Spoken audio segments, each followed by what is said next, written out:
Nesse vídeo eu vou te falar se a pornografia é ou não uma prática satânica. Oi, oi, oi! Bem-vindos de volta ao meu canal, eu sou a Luana. E olha só, hoje eu quero falar com você, eu sei que esse assunto é meio pesado, mas a gente precisa falar sobre isso. E eu vou te convidar a abrir sua Bíblia lá em 2 Reis, no capítulo 17, a partir do versículo 7. O que está acontecendo nesse capítulo? O povo de Israel foi levado em cativeiro, está cativo, e ali ele fala qual é a causa do cativeiro. E olha só o que a palavra de Deus fala. Isso aconteceu, isso o quê? O cativeiro aconteceu porque os filhos de Israel pecaram contra o Senhor seu Deus, que os tirou da terra do Egito e os livrou do poder de Faraó, rei do Egito, e temeram outros deuses. A gente vê uma sequência de reis, estavam caminhando caminhos que eram maus aos olhos do Senhor, e por isso agora o povo estava em cativeiro. E para frente fala que o Senhor, antes de permitir que eles fossem levados a cativeiro, ele os advertiu, né? Ele usou os profetas para falar: voltem-se dos seus maus caminhos e guardem os meus mandamentos, os meus estatutos, segundo toda a lei que ordenei. Só que o povo não quis ouvir. E ali fala que se tornaram obstinados e foram teimosos como os seus pais. Os pais são aqueles que o Senhor tirou do domínio do Egito, né? Foi tirado lá da mão do faraó com grandes sinais, prodígios, maravilhas. E esse povo agora, né? Os filhos desse povo agora estão se tornando teimosos e obstinados de coração. E aí por isso o Senhor então permitiu, já que eles não quiseram ouvir a advertência do Senhor, o Senhor os entregou aos desejos do seu coração. E aí olha só o seguinte, calma que a gente já vai chegar na pergunta que a gente abriu esse vídeo, se a pornografia é uma prática satânica ou não. Antes a gente precisa entender um pouquinho desse contexto. Veja só, pra frente fala que o rei, a partir do versículo 24, ali ainda no capítulo 17 de 2 Reis, fala que o rei da Síria trouxe gente da Babilônia, de Cuta, de Ava, de Amate, enfim, trouxe várias pessoas, vários povos diferentes para estar ali morando em Samaria. E o que aconteceu? A princípio, versículo 25 fala: a princípio, quando passaram a morar ali, eles não temeram o Senhor. Então o Senhor mandou para o meio deles leões que mataram alguns do povo. E aí o interessante é que esse povo de diferentes culturas, de diferentes povos, eles foram buscar o rei da Síria e falar o seguinte: olha, a gente não sabe como servir e adorar o Deus dessa terra. Nós precisamos de ajuda. E aí o rei, ele foi atrás de um sacerdote e enviou um sacerdote do Senhor ali para ensinar esse povo a como adorar e a servir o Deus de Israel. Mas olha pra frente o que aconteceu, que é o ponto-chave pra gente estar respondendo essa questão. Ali fala então que esse sacerdote lhes ensinavam como deviam temer ao Senhor. Mais pra frente fala que eles começaram então a praticar um culto misto. Eles ainda adoravam as suas imagens de escultura, os seus deuses pagãos, e também adoravam ao Senhor. E ali fala: e assim eles adoravam o Senhor e ao mesmo tempo serviam os seus próprios deuses, segundo o costume das nações do meio das quais tinham sido trazidos. Muitas vezes quando a gente olha, né, na palavra de Deus, e eles falam sobre os falsos deuses, os ídolos das nações, as imagens de escultura que eles faziam, aqui cita até alguns nomes, né? Que os da Babilônia fizeram Sucute-Benote. Então eles têm um monte de deuses que eles erguiam, eles adoravam aquilo junto com a adoração do Deus vivo. E muitas vezes na nossa vida a gente está fazendo exatamente a mesma coisa e a gente não percebe. A gente está prestando um culto misto ao Senhor. Quando os nossos desejos, os nossos impulsos se tornam os nossos deuses. Muitas vezes as pessoas têm a imagem de que um falso deus, né, um ídolo pagão, é só esses que eram levantados no Egito, que eram adorados, que eles se prostravam, mas muitas vezes as pessoas não percebem que os seus próprios desejos, as suas emoções, a si mesmo, muitas vezes nós mesmos nos tornamos um falso deus, um ídolo em que nós prestamos culto. E quando a gente fala em imoralidade sexual, em pornografia, masturbação, infelizmente a gente também está falando de um culto pagão. E aqui eu quero compartilhar com vocês algo muito legal que o pastor David Ricker, ele falou, que sim, a pornografia, né, o vício em pornografia é um ritual. Porque o movimento de acessar pornografia segue características litúrgicas. E o primeiro ponto que caracteriza esse ritual, né, esse culto de adoração, quando você acessa a pornografia, você está entregando o seu coração, você acessa, você consome aquilo com o coração. Ou você está acessando a pornografia para tentar preencher um vazio que está no seu coração, ou você está tentando derramar o seu coração ali para tentar tirar algo, alguma ansiedade, algum nervosismo do seu coração para se aliviar. Então, o primeiro ponto de todos que sim, caracteriza o acesso em pornografia como um ritual de adoração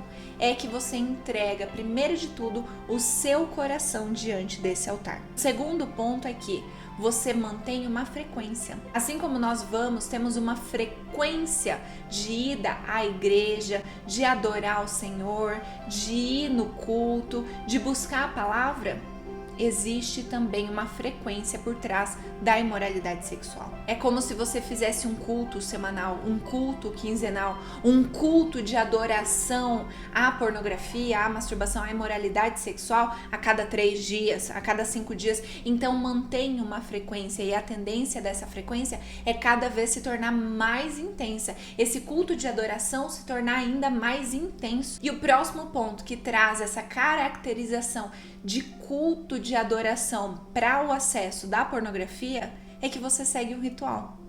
Você segue um ritual para acessar a pornografia. É quando você vai pro banho, é quando você fica sozinho. Existe toda uma preparação. Existem coisas semelhantes que acontecem antes de você estar acessando, caindo no pecado da pornografia, da masturbação. E a primeira afirmação de todas que a gente pode fazer é que sim, a pornografia, a imoralidade sexual, ela tem característica de um ritual de adoração. Aqui vem a pergunta para responder a pergunta inicial do vídeo. Se a pornografia é um ritual satânico ou não, a gente precisa entender. Já que o acesso à pornografia ela tem características litúrgicas de culto de adoração, ela está adorando a quem? Então, se você está fazendo isso fora dos parâmetros estabelecidos, das leis estabelecidas por Deus, não existe meio termo. Essa adoração está sendo direcionada para alguém.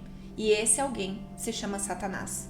Então, a gente pode concluir que nem todos aqueles que acessam e consomem pornografia são satanistas, mas sim estão praticando um ritual que faz parte do movimento satanista, da religião satanista. E olha só o que o pastor Hernani Santos, ele fala no seu livro Anjos e Demônios, da editora Vem. Depois eu vou deixar o link para vocês aqui na descrição.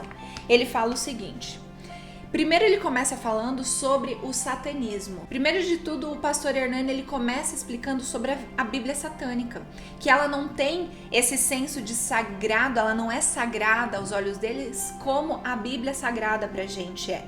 Porque eles olham muito mais isso como um estilo de vida, uma filosofia de vida. E nesse estilo de vida dos satanistas, uma das primeiras coisas que eles colocam é que Satã é indulgência e não a abstinência. Então eles são totalmente contra você segurar, tentar reter algum dos seus desejos, dos seus impulsos carnais. Então eles são aqueles bem liberais que estimulam você estar saciando de qualquer maneira, da maneira que você desejar os seus impulsos, os seus desejos. E é por isso que ele fala que dentro dos rituais pagãos, satânicos, sempre vai ter algo relacionado com imoralidade sexual. Até porque O sexo na Bíblia Sagrada, ele é considerado como um pacto de sangue. Mas isso vai ficar para o próximo vídeo que vai sair aqui no canal, que eu vou explicar melhor sobre essa questão e falar o como isso influencia na sua identidade. Mas voltando aqui para a questão do satanismo.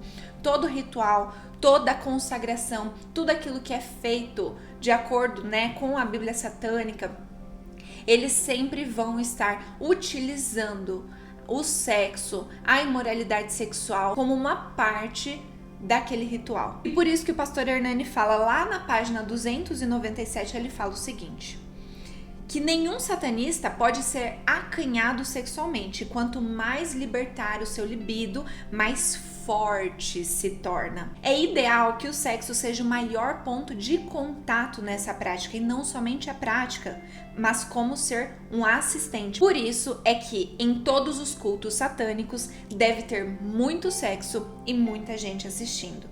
Pornografia é satanismo explícito, afirma o pastor Hernani aqui no livro. Quanto mais tempo exposto à pornografia, mais a sua alma se torna livre de Deus e serva de Satanás. E isso de acordo com a Bíblia de Satanás. Então, os próprios praticantes, os próprios satanistas afirmam que sim, faz parte do ritual deles, faz parte do estilo de vida deles. E infelizmente, quando a gente traz essa prática para o contexto dos cristãos, a gente vê que existe muito esse acesso à pornografia dentro de casas de pessoas que estão adorando ao Senhor e ao mesmo tempo, assim como o povo lá, o culto misto dos samaritanos, também estão levantando altares de adoração para um falso Deus. E muitas vezes esse Deus não é a pornografia em si. Esse falso Deus é o seu desejo, são as suas emoções, são os seus sentimentos, são as suas convicções, o seu prazer. E eu fazendo esse vídeo não é para te trazer um fardo, que o fardo que nós encontramos em Cristo, numa vida verdadeira em Cristo, é um fardo leve e suave. E agora você, sabendo que a pornografia é satanismo explícito, é um ritual satânico, tem todas as características de culto, de adoração, eu te faço um convite para que você se arrependa, para que você coloque isso diante dos pés do Senhor Jesus, para que Ele te lave, para que Ele te limpe. E muitas pessoas me questionam: Luana, como que eu faço para sentir o verdadeiro arrependimento? Eu não consigo me arrepender verdadeiramente. E olha só que paradoxo, curioso que a gente tem. Porque quem precisa de arrependimento são pessoas más. E nós sabemos que nós temos uma natureza caída que se atrai e se inclina para tudo aquilo que é mal. Por isso que nós pecamos. E para uma pessoa conseguir se arrepender, ela precisa ser boa. Porque uma pessoa má em si mesma, ela não se arrepende. Ela precisa ser boa para se arrepender. Mas nós, sendo totalmente maus, como que nós vamos nos arrepender totalmente? A única maneira de nós nos arrependermos é recebendo de uma pessoa boa e perfeita o verdadeiro arrependimento. Por isso que nós só encontramos o verdadeiro arrependimento em Jesus Cristo, através do convencimento do Espírito Santo.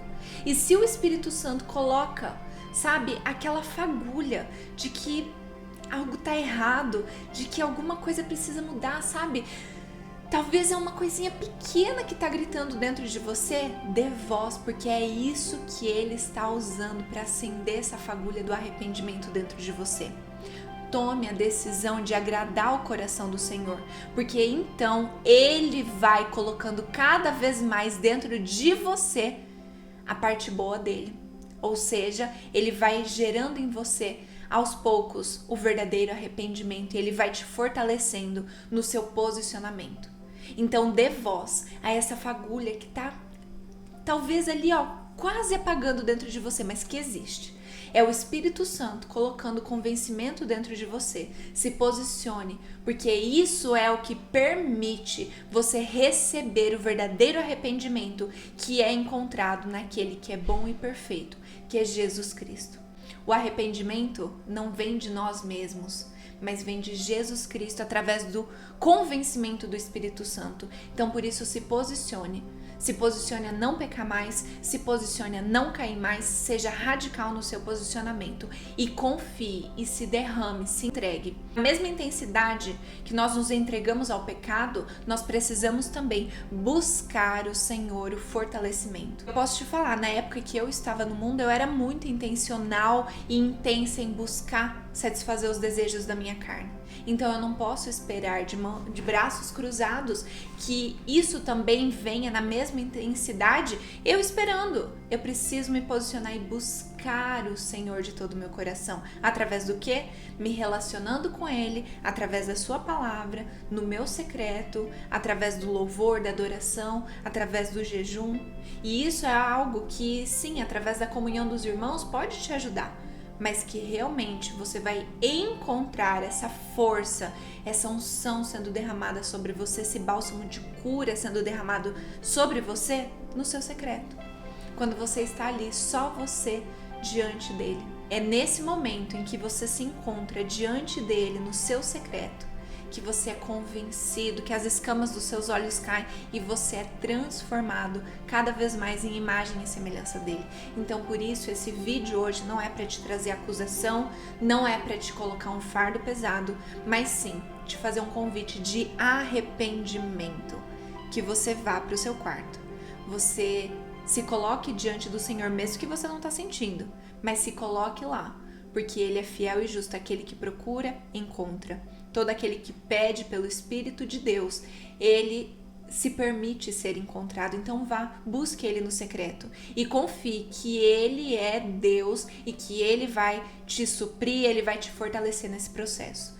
Não se entregue mais a um culto misto, como a gente viu na palavra de Deus. Não se entregue mais a um culto pagão de adoração a diabo, a Satanás e aos seus demônios. Se entregue ao único Deus vivo, através da adoração verdadeira ao Deus vivo e não através da imoralidade sexual cultuando a falsos deuses. Então por isso vai pro teu quarto, fecha a tua porta e tenha um encontro verdadeiro com Ele lá, de arrependimento, porque é Ele que vai gerar isso em você.